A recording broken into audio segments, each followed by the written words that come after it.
The night I laid a Hamilton watch in my father's palm, he didn't look at me. The living room glowed with the blue wash of a Seahawks game, the volume turned down, but the crowd roar still leaking through. My mother's lavender candle fought with the lemon polish she used on the coffee table, the scent of a house that had never really changed. Jackson lounged on the sofa, one ankle hooked over the other, eyes sliding to the gift like a cat watching a fly. My father turned the watch over once chrome, catching the lamplight, then set it beside the remote, as if it were a coaster. "Thank you," he said to the television. The screen reflected in his glasses. My name did not cross his mouth. Before I go on, tell me where you're listening from down in the comments. And if you've ever been treated like you didn't matter in your own home, tap that like button and share this with someone who'll understand. Make sure you're subscribed so you don't miss the rest of this story. But to understand that quiet moment with the watch and the way the air thinned around it, you need to know where the thread began to fray. I grew up in a middle-class corner of Seattle, where porches matched lawns ran to the sidewalk, and every driveway held a sensible car. Our house wore white shutters and a porch light that clicked on at 6 winter or summer. Inside the kitchen was all oak, an oak table, oak chairs, an oak clock that ticked loud on evenings when no one spoke to me beyond what was necessary. My father left in pressed shirts and returned in opinions. My mother taught piano at the community center, her wrists slender and capable, each song ending with a long, tidy breath. Jackson appeared charmed by the entire world, a golden boy who never had to ask for a second helping because it arrived before his plate was empty. The first time I understood that love could skip a person like a stone, I was 7. I got a used bicycle for my birthday, sky blue, with a scuff on the seat, and someone else's name scratched faintly under the frame. Jackson, 2 years younger, rolled a brand new bike out of the garage the next month because he'd liked one at the mall. My mother smoothed my hair and said boys were rougher on their things, so it made sense to buy sturdier. I nodded because good daughters nod. That night, I took my used bike out after dinner and pedaled circles in the cul-de-sac until the porch lights came on one by one. I pretended the scuff was a comet. In our house, small things were loud and big things were quiet. Jackson's C- came with ice cream because at least he tried. My A's arrived like folded napkins, useful, not worthy of display. Saturdays belonged to footballs in the backyard, my father correcting Jackson's grip palm to palm, like passing a secret. I learned early that computers kept better promises than people that a school lab left open at lunch could be its own kind of sanctuary. I taught myself HTML from a library book with a cracked spine, the pages smelling faintly of dust and rain. When the school's website sputtered, I offered a fix. Jackson told our neighbors he'd helped me with the design, and my father clapped him on the shoulder in front of everyone. Christmas morning taught its own vocabulary. Jackson unwrapped sneakers still warm from the store and a game console that hummed before we plugged it in. My gifts coats, notebooks, a calculator, and molded plastic were practical proof that money had been spent without the danger of joy. When I asked for a computer in 8th grade, my father laughed in a way that closed every door in the room. "What would you even do with it?" he said, making the word girl sound like a caution sign. He didn't know I was writing little programs in a corner of the lab, teaching loops to do my bidding while the lunchroom roared. There were 2 adults who saw me straight on. Mrs. Franklin kept the lab open and let me stay late her key on a lanyard that clicked with every step. She wrote my name on forms for competitions and sat in the second row at ceremonies where my family forgot to show up because there was a game on the other side of town. Later at MIT, Dr. Westfield stared at my code like a doctor reading an X-ray and told me the bone had set wrong. "You're trying to be perfect," he said, sunlight blazing off the Charles through his window. "Try being revolutionary." My hands shook the first time I pushed to production without running 100 tests. The world didn't end. Something else began. You learn a kind of budgeting when attention is scarce. You budget your words, your smiles, your expectations. You learn to store praise privately so that when you need it, it's there. I left for college with 2 suitcases and a second-hand laptop that whined when it warmed. My family dropped me at the dorm 2 hours earlier than they needed to because Jackson had a scrimmage. Their taillights blinked red at the curb while other parents carried mini fridges up the stairs with their kids laughing winded happy. I looked down at my hands and told them we would build something no one could ignore. It wasn't a straight road. My first company failed in public the way bad birthdays do. A patent issue sank us in 8 months. I read the email, looked at the balance, and made coffee I couldn't taste. When the news reached home, my father sent a terse line, "Expensive lesson. Hope you learned it." No call. No, "How are you?" Just a cold, thin sentence, like a credit card bill slid under a door. Then Sophia appeared at a tech conference where I'd been invited to talk about failure, because failure is fashionable when it happens to someone else. She listened without checking her phone.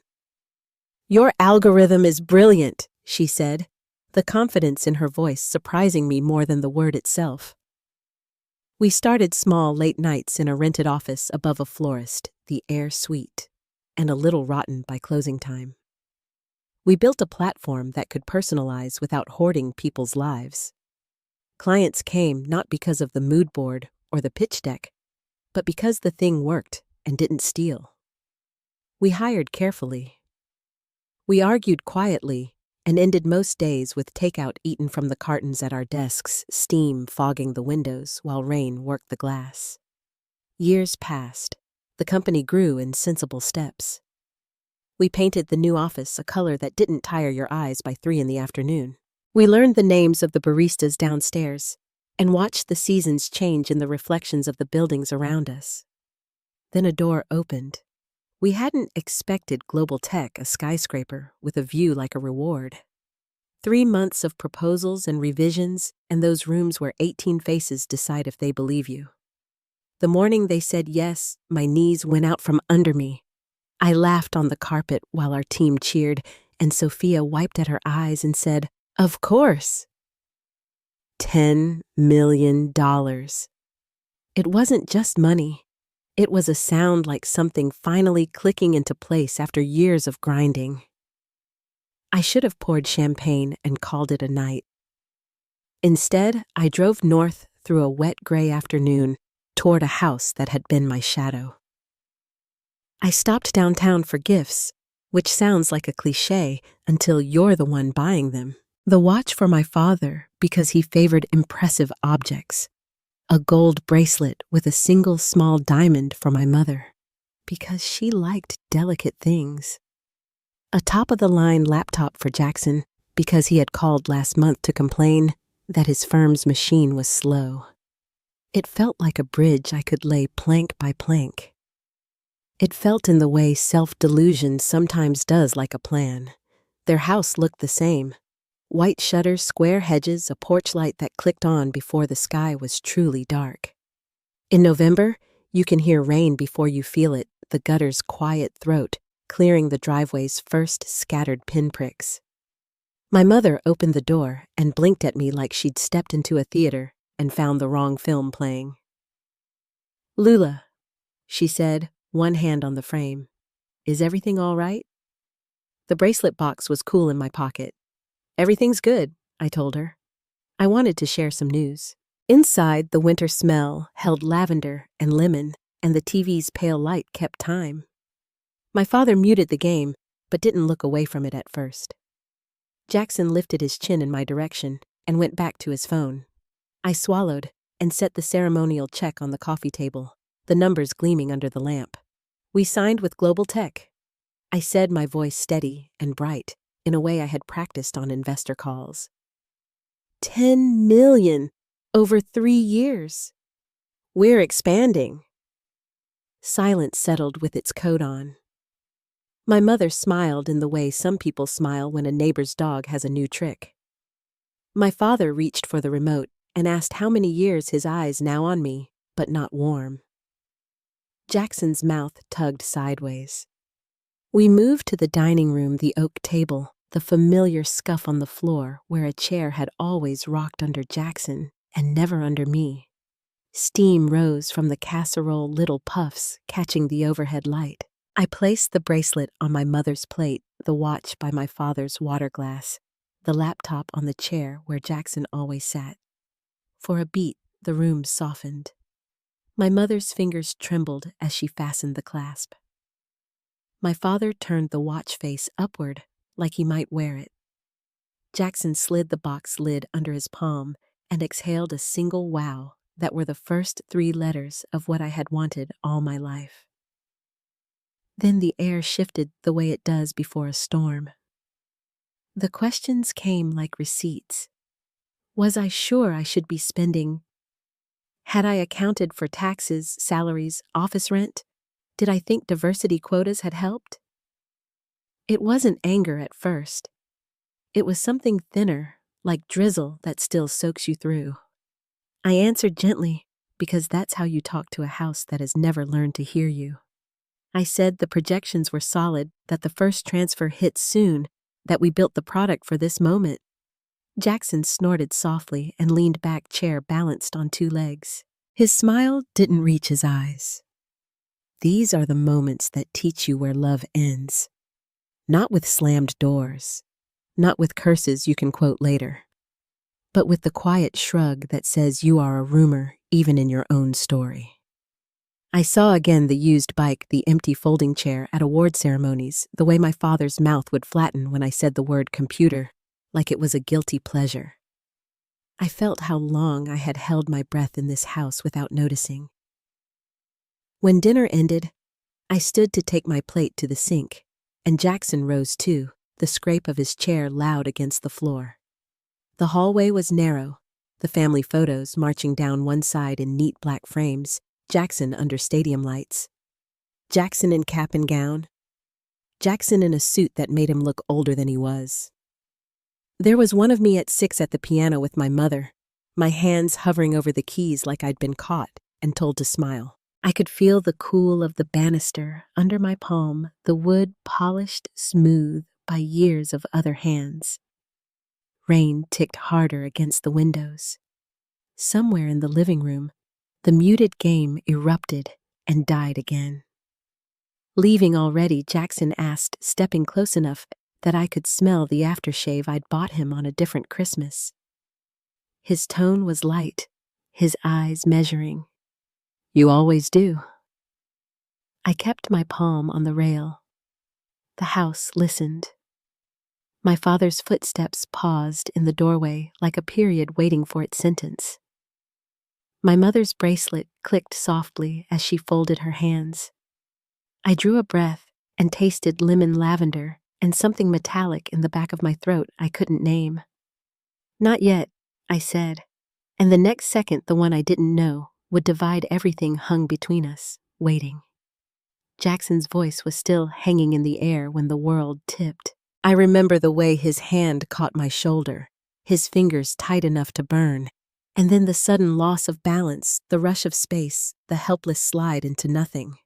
The edges of the staircase blurred wood flashing past like streaks of amber light. My ribs met the steps one by one until the sound became distant, muffled by my own heartbeat. I tried to breathe, but the breath came back sharp and wet.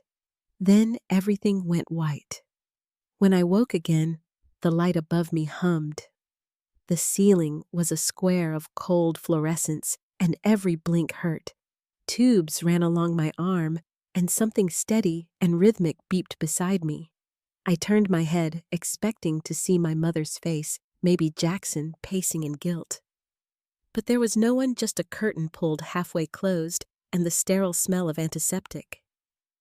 A nurse noticed I was awake and hurried toward me, her shoes whispering across the floor. She spoke softly, careful with each word, as if they might break. Don't move too much.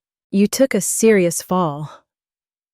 I wanted to ask what day it was, if my family was outside waiting, but my throat rasped like sandpaper. She gave me a sip of water and adjusted the blankets. Dr. Martinez will explain everything she said and left me with the beeping. He arrived not long after, a calm man with tired eyes and a clipboard pressed to his chest. He introduced himself and glanced over the chart before speaking.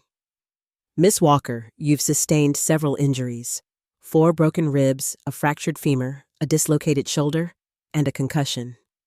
You're very lucky to be alive. He paused, studying my face. You'll need rest and close monitoring for a few days. We've controlled the internal bleeding. I nodded though the words barely reached me. All I could think to ask was, "Where's my family?" Dr. Martinez exchanged a look with the nurse that said more than he wanted to. Your brother called the ambulance, he said carefully. They came with you last night. They left after the surgery.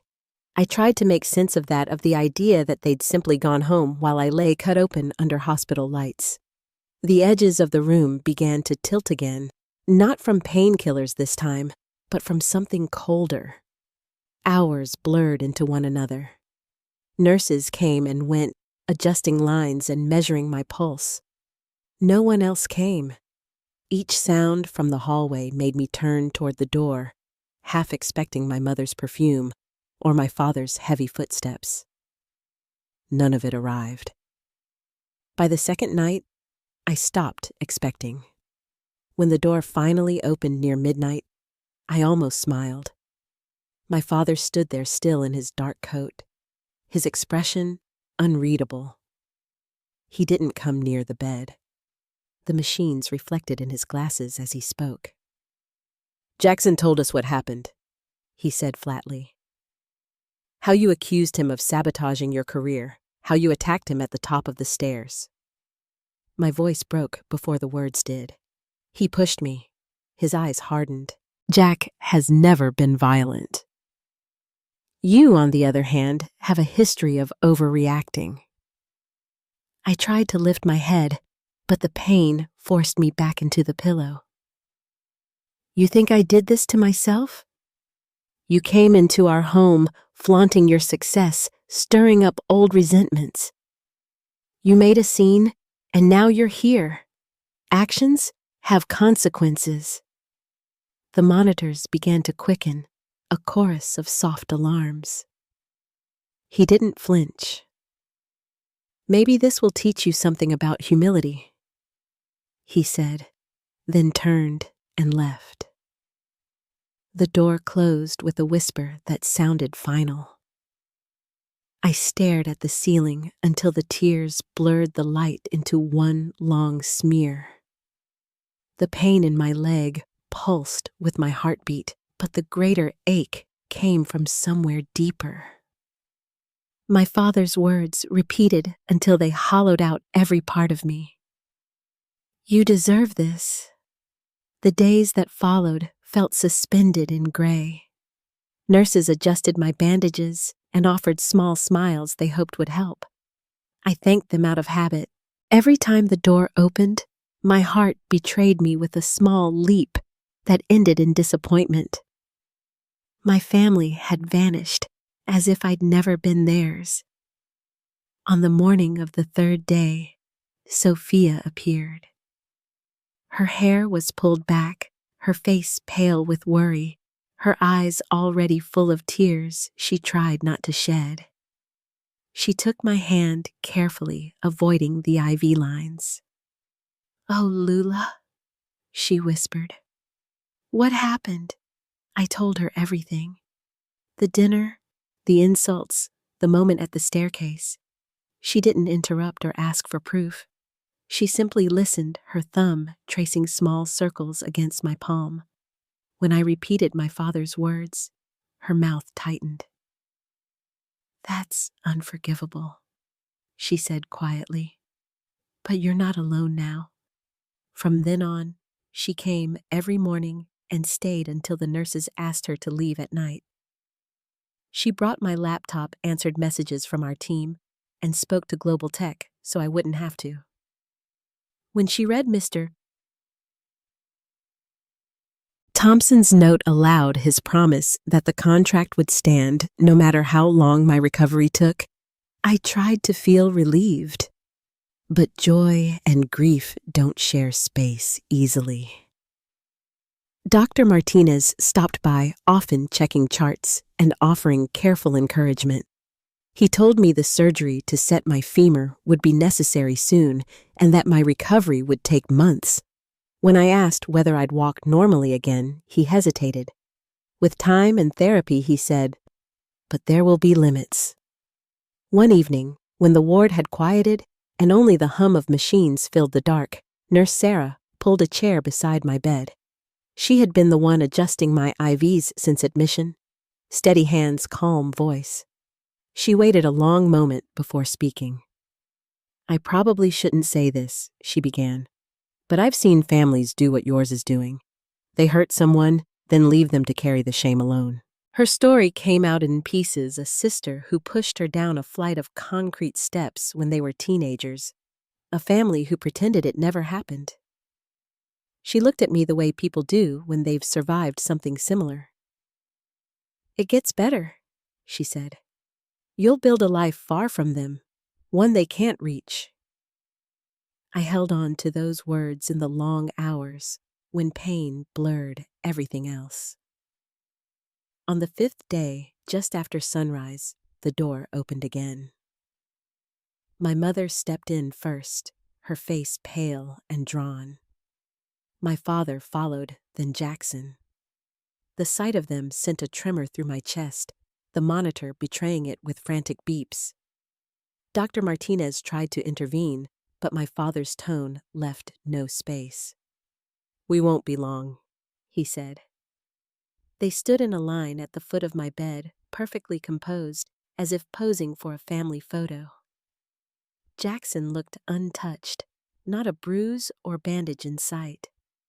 He crossed his arms. You've got a lot of nerve, he said quietly, telling people I pushed you, making me out to be some kind of monster. I turned my head toward him, the movement sending pain up my neck. It's not a story, Jackson. It happened. My mother's voice was thin, almost trembling. You've always been jealous of your brother, always competing, always needing attention. She couldn't meet my eyes. I laughed once the sound brittle.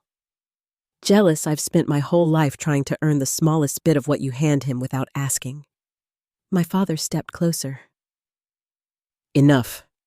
You will stop telling people these lies. Jackson's career could be ruined over this. So that was it. Not concern for my broken body, only fear for his reputation. I stared at them, the people who had once been my whole world, and something inside me finally settled. I haven't filed anything yet, I said. But I will. Jackson's expression hardened. You wouldn't dare. It's your word against mine, and we both know who people will believe. The calm in his voice frightened me more than shouting ever could. My mother's hand brushed his arm. Please, just stop. We came here to ask her to keep this private. Private, I repeated, like everything else you didn't want to see. My father's face darkened. You're twisting our words again. You've always had a way of making yourself the victim. Then leave, I said softly. All of you. For a moment, no one moved. My father's jaw clenched, but he obeyed, gripping my mother's elbow. Jackson lingered, his voice low, as he leaned closer. If you go through with this, you'll regret it, he whispered. You always do. When they left, the air felt heavier than before, but the weight had changed shape. It wasn't despair. Now, it was resolve. Nurse Sarah entered seconds later, eyes wide at the sight of my rising heart rate. What happened? She asked. I wiped at the tears I hadn't noticed. They reminded me why I can't go back. That night, the pain kept me awake, but so did the clarity. I saw the path ahead as plainly as the IV lines across my skin. I could let this fade into silence the way every slight in my life had faded, or I could fight. Not just for myself, but for the truth that had been twisted until even I doubted it. When Sophia arrived the next morning, she found me sitting upright, the tray untouched. "You look different," she said, cautious hope in her eyes. "I am," I told her. "I'm done asking them to love me. I want justice." She hesitated, then smiled, small proud. "Then we'll start there." That afternoon, she brought someone with her, a woman in a tailored gray suit, with clear eyes and a quiet confidence that filled the room. "Lula. This is Amanda Rivera," Sophia said. "She's one of the best attorneys in the state. I asked her to look into your case."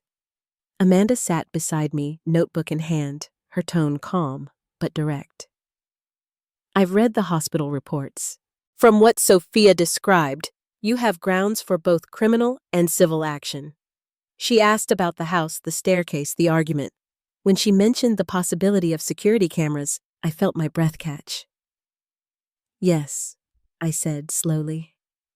"They installed them 2 years ago, entryway, living room, the top of the stairs." Amanda's pen paused mid-note. She looked at Sophia, then back at me. "Then we'll get a court order to secure the footage before it disappears." For the first time since I'd opened my eyes under those harsh hospital lights, I felt something close to strength. Not hope, exactly, but the beginning of it, the sense that the truth once buried might finally rise. Outside my window, the day dimmed into soft rain. I watched each drop slide down the glass and thought of that house with its white shutters and polished banister. The place where silence had always been mistaken for peace. I knew I would never walk through its door again, not as the daughter who left gifts on the table and waited to be seen. I wasn't that woman anymore. And as the rain thickened into a steady rhythm, I made myself a promise, as real as any signature. They had taken enough. The next step belonged to me. Amanda returned 2 days later with a stack of documents and a quiet certainty that steadied the room. The rain outside had turned to sleet, tapping against the window, like a reminder that winter wasn't finished yet. She placed her briefcase on the edge of my hospital bed and said, "The judge approved the emergency motion. Your family can't touch the house security system until the footage is retrieved." Her composure gave me courage. I watched her unclip her pen, every movement deliberate and calm. "We'll have a technician collect the files tomorrow morning," she continued. "If the camera near the staircase was active, it should confirm your account." I nodded, trying to process the meaning of her words. I had lived my entire life under that roof, learning to expect silence instead of fairness.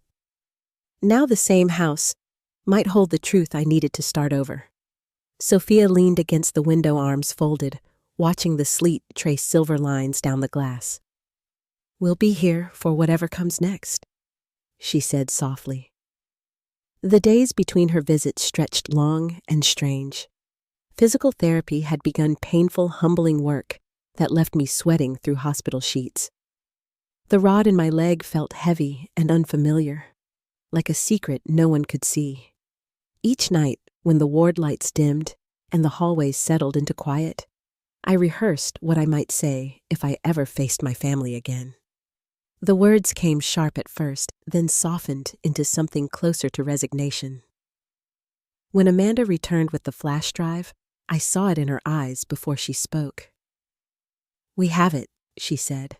Her voice carried the kind of certainty that left no room for doubt. "It's all on tape." She pulled a chair beside me and opened her laptop. The screen glowed pale blue in the dim room. I didn't look right away. Instead, I studied the rhythm of her breathing, the steady professionalism that had replaced my own disbelief. "It's clear," she said, quietly. The camera captured everything, the argument, the shove, even the conversation afterward. I turned toward her, the memory of that night flooding back before I could stop it. Did they call for help? She shook her head. Not right away. The room tilted slightly, though I hadn't moved. I pressed my fingers to the blanket, grounding myself in the coarse weave of hospital cotton. For a long time, neither of us spoke. When she finally closed the laptop, her tone softened. This isn't just an assault case, Lula. It's a pattern of emotional abuse that built to this moment. We'll pursue both criminal and civil charges.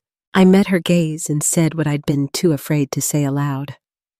I don't want revenge. I just want the truth to stand. That's exactly what we'll build around, she said. The next weeks became a blur of signatures, doctor visits, and small victories measured in steps.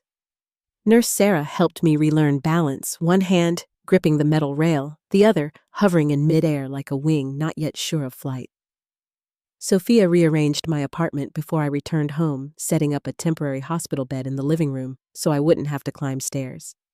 She even filled the refrigerator with containers labeled in her neat handwriting: soups, stews, teas. Recovery moved in increments. Mornings hurt the most. Nights stretched long but quiet. I learned the feel of independence again, bathing alone, brewing coffee, sending careful updates to our team. The company hadn't faltered. If anything, it had grown stronger in my absence. Global Tech sent weekly check-ins, their tone unfailingly kind. Mr. Thompson even called once, his voice low and reassuring. Take your time, Ms. Walker. We stand behind you. One evening, Amanda stopped by with news. She placed her coat on the back of the couch and looked at me with a mixture of triumph and caution. The district attorney's office is moving forward with criminal charges. Jackson will be arrested by the end of the week. The words should have felt like justice, but they landed with an unexpected weight. I stared at the floor, tracing the faint scratches in the hardwood. He's still my brother, I said quietly. Amanda nodded, understanding, but unflinching. And he made a choice. The court will see the evidence, and he'll have his chance to respond. The arrest made headlines faster than I expected. A local news outlet picked up the story after court documents became public, framing it as a domestic dispute turned violent.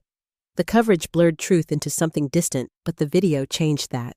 Once the footage surfaced, public sympathy shifted sharply. Strangers sent messages, some supportive, others intrusive, but I ignored most of them. At home, I kept the curtains drawn and focused on physical therapy. Each movement became a small promise to myself I would stand taller than the lies they told. A week later, Amanda called with another update. Your father tried to contact Global Tech, she said. He implied you're emotionally unstable and unfit to lead the project. I felt my jaw tighten. And they didn't believe him, she said. In fact, they notified me immediately. They'll testify to the attempted interference if needed. The betrayal should have stung, but I found only exhaustion in its place. He's still protecting Jackson, I murmured. People cling to the stories that let them sleep at night, Amanda replied. Our job is to replace their story with the truth. The civil case followed quickly. Depositions, medical reports, witness statements. It all became a rhythm of documentation. Dr. Martinez wrote a detailed account of my injuries, his words precise and compassionate. Nurse Sarah submitted her notes from the night my father told me I deserved the fall. Even now, I could hear the echo of his voice as she read her statement aloud to me before filing. Sophia never left my side. She balanced meetings with care appointments, her presence a quiet constant. Some nights, she brought her laptop to my apartment, the two of us working side by side in companionable silence. When I faltered, she reminded me why I'd started this fight, to stand up for the version of myself who had once begged for kindness. A month after my discharge, Amanda came with another surprise. Your father and Jackson tried to access your company's corporate records, she said, setting a folder on the table. Through a contact at the law firm. They were hoping to find ownership details of the Global Tech contract, maybe even claimed they were entitled to part of it. I stared at the folder, anger and disbelief mixing into something steadier than either. So even while I was in the hospital, they were planning to take what wasn't theirs. Sophia's voice was low, but fierce. They don't get to take one more thing from you. Amanda smiled slightly. They didn't succeed. Your corporate structure is airtight, but their attempt strengthens your civil case. It shows motive and intent. That night I couldn't sleep. I sat by the window, watching snow drift under the streetlights. For the first time in years, I let the full shape of the truth settle over me. My family wasn't a misunderstanding that could be fixed. It was a pattern, a lifelong denial of who I was, and the punishment for refusing to stay small. The preliminary hearing was set for early spring. Amanda wanted me to attend, even if it meant using a walker. Your presence matters, she said. They need to see the person behind the injuries, the woman they underestimated. I agreed, though. The thought of facing them made my stomach turn. On the morning of the hearing, Sophia helped me dress in a navy suit that matched the steel gray sky. We left before dawn, the city still half asleep. The car heater filling the silence between us. As the courthouse came into view, I felt the weight of every step that had brought me there. Not just the fall, but the years before it, the quiet dismissals, the empty chairs at ceremonies, the long drives back to college with no one waiting at the door. It all led here to this building of marble and glass. Amanda met us inside, calm as always. Stay composed, she said. The evidence will speak louder than anything else. When the courtroom doors opened, I saw them at once. My father in his tailored suit, his posture rigid. My mother pale, her eyes fixed somewhere near the floor. Jackson in a crisp jacket, pretending confidence he no longer felt. I took my seat beside Amanda, the walker, folded quietly at my side. The hearing began with formalities, the hum of microphones and shuffling papers. Then the prosecutor outlined the charges, first-degree assault supported by medical reports and recorded evidence. Jackson's attorney tried to argue self-defense, but when the security video played, the room fell into stillness. I didn't look at the screen. I didn't need to. I watched their faces instead. My mother's hand flew to her mouth. My father's color drained. Jackson's eyes flickered from the screen to the judge, searching for an escape that no longer existed. When the footage ended, the only sound was the rain against the windows. The judge's voice was calm, almost gentle as she spoke. The evidence presented is sufficient to proceed with criminal charges. Bail will be set accordingly. As the gavel struck, I felt something inside me loosen a tension I hadn't realized I'd been carrying since childhood. The air felt clearer, sharper, almost cold. Outside the courtroom, Sophia caught my hand.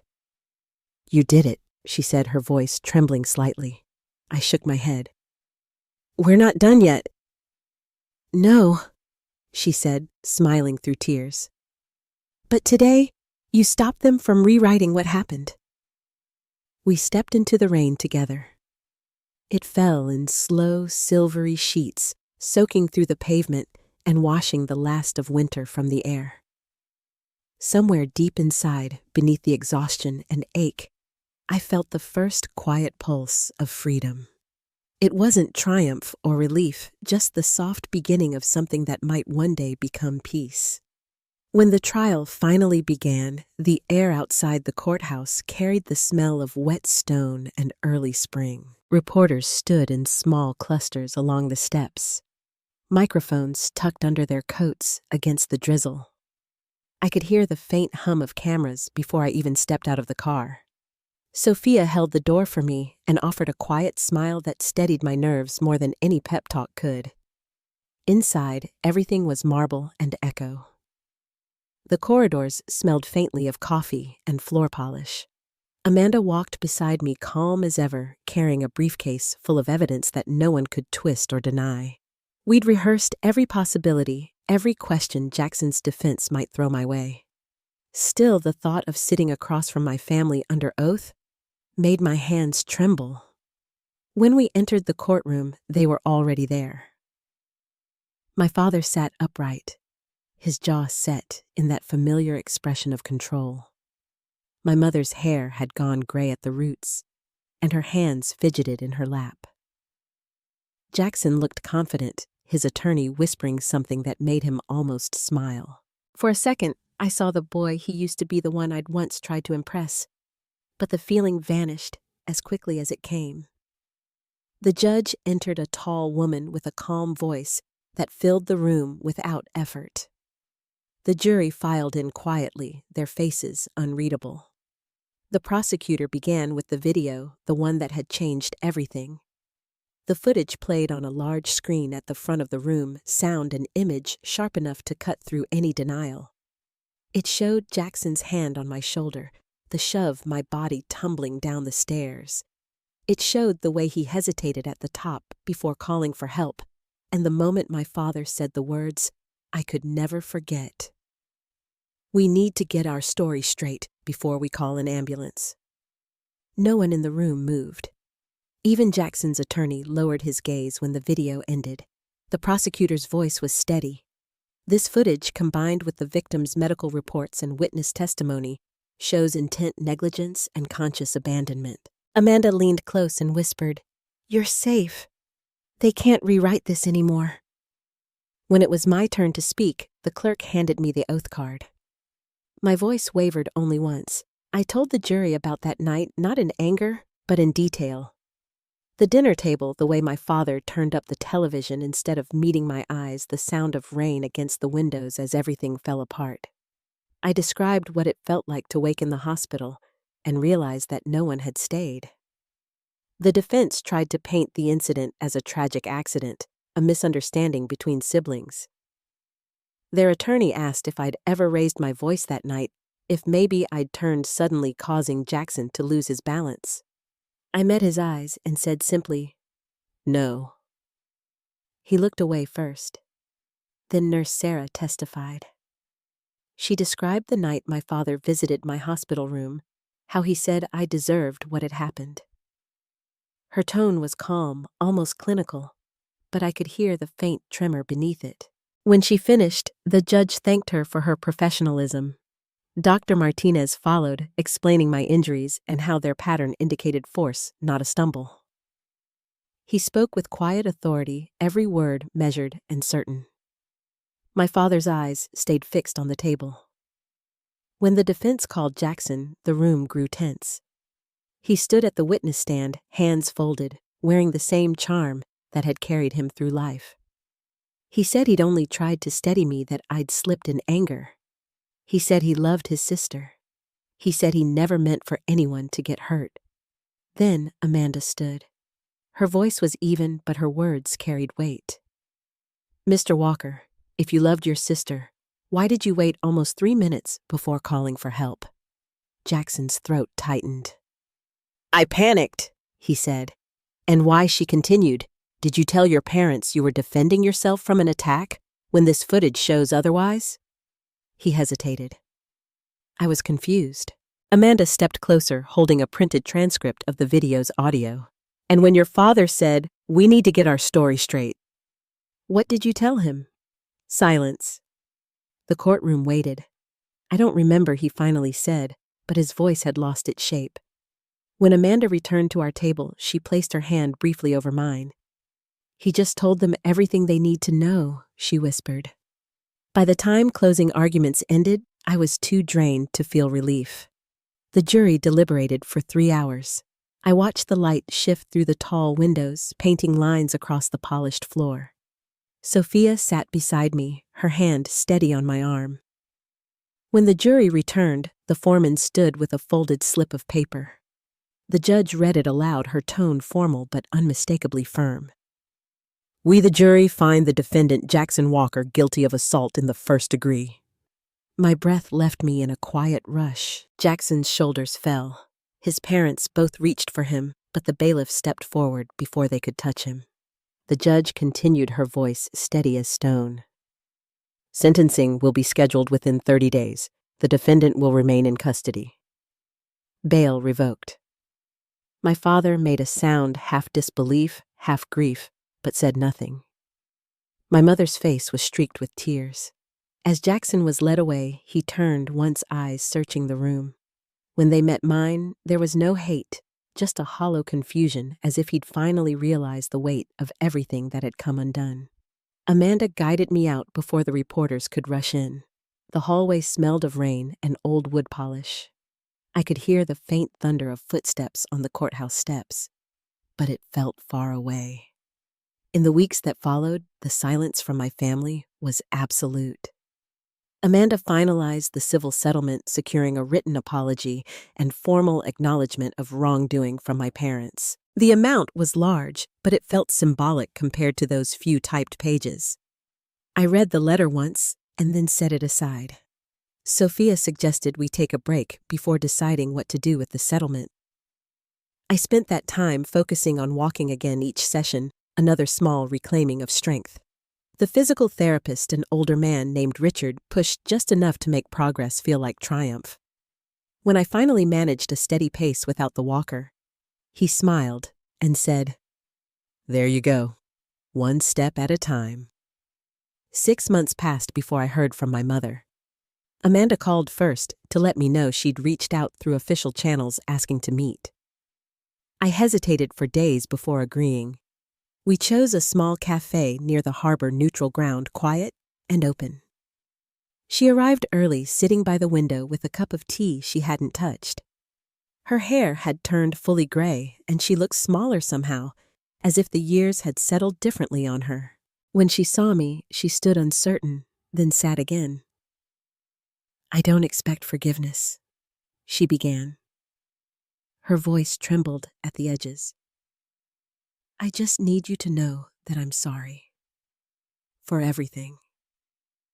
I listened as she spoke about her fear of my father's temper, about her silence, about how she'd told herself I didn't need as much because I was strong. The words came haltingly sometimes, through tears, but they carried something true. When she finished, the only sound was the soft hum of the cafe. I looked at her, really looked, and saw a woman who had spent years convincing herself that compliance was love. "I believe you're sorry," I said finally. "But it doesn't erase what happened." "I know," she whispered. "Your father and we're divorcing. I can't live like that anymore." The statement surprised me, though it shouldn't have. I nodded slowly. "That's a start." We talked for nearly 2 hours. Not reconciliation exactly, more like the beginning of a long, cautious truce. When we left, she reached out as if to touch my arm, then stopped halfway, her hand trembling before she pulled it back. I didn't move away, but I didn't step closer either. Outside, the sky was clear for the first time in weeks. The water shimmered under the afternoon light. For the first time, I didn't feel anger when I thought of home, just distance, like looking at a photograph from another life. Back at the office, Sophia greeted me with her usual warmth. The company had flourished quietly while I healed. Global Tech renewed our contract ahead of schedule, impressed by the integrity of our work. The world that had once ignored me now wanted to partner, invest, collaborate. But success no longer felt like the goal. It felt like stability, something earned and kept with care. When the sentencing came, I didn't attend. Amanda went on my behalf and later told me Jackson had accepted a plea deal, 5 years in prison, disbarment, and restitution. The words landed softly, neither victory nor vengeance, just closure. That evening, I stood on my balcony, the city lights stretching like a field of quiet stars. Somewhere below, traffic moved with its usual rhythm, indifferent and steady. I thought of the girl I used to be, the one who built things in secret, waiting for her family to notice. She'd spent years mistaking approval for love. Now, standing under that open sky, I knew better. The story I was living wasn't about revenge. It was about returning to myself, to the life I'd built despite them. And though the scars would never fade completely, they no longer felt like proof of what I'd lost. They felt like evidence of what I'd survived. As I turned back inside, Sophia's voice carried from the other room calling my name. Her tone was light warm, with the kind of familiarity that builds over years. I smiled, walking toward it, knowing that the family I had now was one I'd chosen, and that choice, more than anything else, was where my peace began. The morning air carried a soft, salt breeze from the bay. I stood barefoot on the balcony, the boards cool under my feet, watching fog lift from the water, like a curtain rising on a quieter act of life. Below, the city hummed its usual rhythm, distant engines, gulls, the muffled ring of a streetcar bell. But everything felt hushed, as if the noise had learned to bow to stillness. It had been nearly a year since the sentencing. The world had gone on as it always does, folding the extraordinary back into the ordinary. My leg no longer ached when I walked, though the faintest stiffness lingered in the cold. Dr. Richard called it memory in the bones. I understood what he meant. Pain changes shape. It doesn't always leave. Inside, Sophia was already making coffee, the scent winding through the open doors. She hummed under her breath, a song I half recognized, soft and tuneless, but comforting. When she handed me a cup, I smiled at the chipped handle. It was the first mug we'd ever bought for the office back when success meant paying rent on time. Our company had grown quietly, just as we'd wanted. The latest project, a data system for nonprofit shelters, had been inspired by everything we'd lived through. Global tech had partnered with us again, this time without the fanfare. The success no longer felt like a headline. It felt like a foundation, something to stand on rather than prove. By spring, we launched the Walker Foundation for Voices of Renewal, a name I chose after weeks of hesitation. I debated whether using my last name would reopen old wounds, but Amanda said something that stayed with me. You can reclaim the name without keeping the story. She was right. The name didn't belong to what hurt me. It belonged to what came after. At the ribbon cutting, I watched volunteers line up at the registration table, their faces bright with the nervous excitement of new beginnings. Many were survivors, some of violence, some of silence, and they came to learn to rebuild, to start again. I gave a short speech, not about justice or pain, but about the small acts that heal a hand, that steadies a word, that listens a space, that believes you. When the applause faded, I felt something loosen deep inside the last remnant of needing to be seen. Later that evening, as the building emptied, Sophia and I sat on the foundation steps under a string of golden lights. The city stretched before us in calm outlines, and she said, "You did it, Lula. It's more than a victory, it's a beginning." I shook my head gently. No. We did it. Every person who stood beside me carried me to this place. She smiled, tilting her head toward the sky. So, what now? I looked out at the horizon, where dusk met water. Now we live like peace is allowed. The words surprised me, but they felt right. A month later, I received a letter from the prison facility where Jackson was serving his sentence. The handwriting was careful, uneven. I hesitated for days before opening it. Inside was a single page, "Lula, I don't expect forgiveness." I watched the video again during therapy. I finally saw what you saw all those years, the way I took up space, because no one told me not to. I'm sorry for what I did and for what I became. I hope you're free now. Jay. There was no return address, just the institutional stamp. I folded the letter back into its envelope and placed it in the drawer beside my bed. I didn't cry. I didn't feel anger either. Only a quiet acceptance that the past had begun to speak its last words. My mother wrote not long after, enclosing a small photo of the two of us from years ago, me at 7, her smiling behind the piano. On the back she'd written, For when you remember that music once lived here. I visited her that summer. The cottage she'd rented was small, but bright, overlooking the Oregon coast. She looked healthier, her laughter softer now, as if it no longer had to fight its way through fear. We sat on the porch, wrapped in blankets, sipping tea while gulls traced the air. She told me about the garden she'd started, the women's group. She'd joined the quiet she'd learned to love. I used to think peace came from fixing what was broken, she said. Now I think it comes from planting something new. I reached across the small table and took her hand. Then let's plant something together next time I visit. We didn't talk about my father.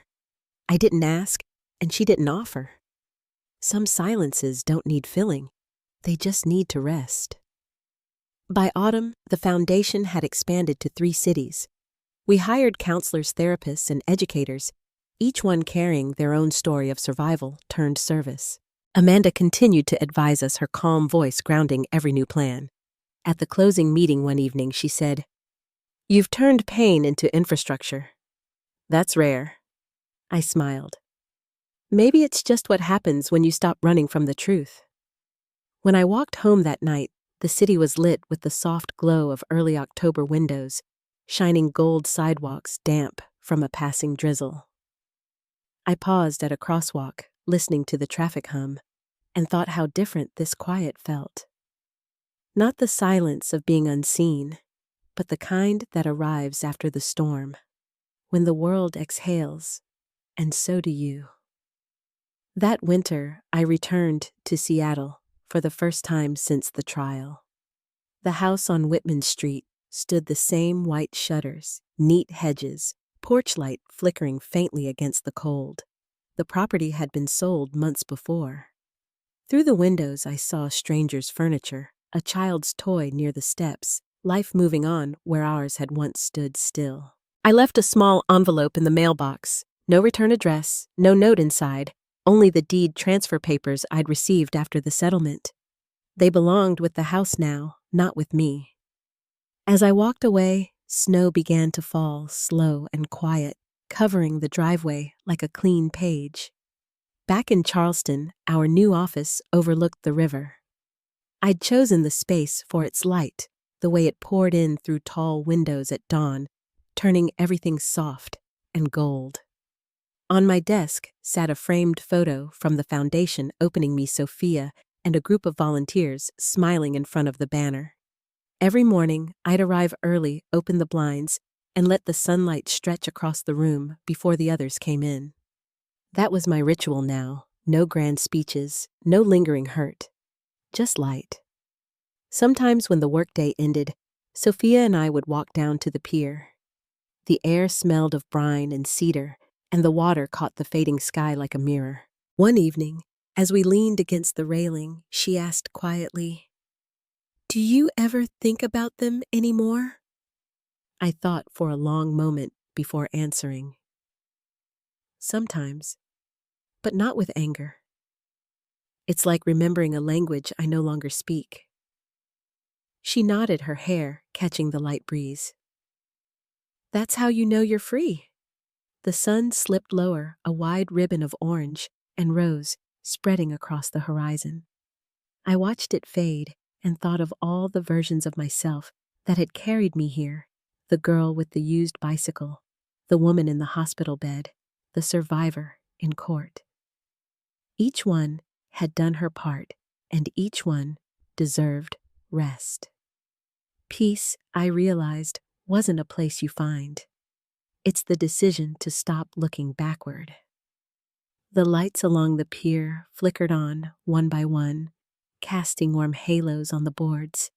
I breathed in the evening air and felt the quiet settle, not empty, but full of everything I'd kept safe, truth, dignity, and the people who had chosen to stay.